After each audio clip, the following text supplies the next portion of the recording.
আসসালামু আলাইকুম রহমতুল্লাহ। বন্ধুরা, অনেকেই ইনকিউবেটরের মাধ্যমে ডিম ফুটান। তো যারা ইনকিউবেটরের মাধ্যমে ডিম ফুটান তাদেরকে আমি বলতেছি, যেই ডিম দ্বারা আপনি বাচ্চা ফুটাইবেন ওই ডিমকে কিভাবে পরিচর্যা করবেন আর কি করলে আপনার বাচ্চা ভালো হ্যাচিং রেট পাবেন। তো প্রথমে আপনার যেই ডিমটা থাকবে সেই ডিমটা সুন্দরভাবে পরিষ্কার করতে হবে। যদি পরিষ্কার না করেন তাহলে কি হবে? পরিষ্কার না করলে আপনার যে ময়লা থাকবে সেই ময়লা থেকে একটা ব্যাকটেরিয়া সৃষ্টি হবে। সেই ব্যাকটেরিয়া থেকে আপনার মুরগার বাচ্চা হওয়ার পরে অনেকটাই অসুস্থ হয়ে যাবে। সেজন্য আমরা কি করব? শুরুতেই আমরা এই ডিমগুলাকে সুন্দরভাবে পরিষ্কার করে নিব।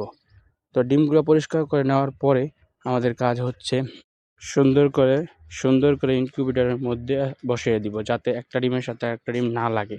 যদি লেগে থাকে তাহলে অনেকটাই আলো বাতাস কম পাবে। সেজন্য আমরা কি করব? সুন্দর করে বসিয়ে দিব, যাতে আপনার ডিমটা ভালো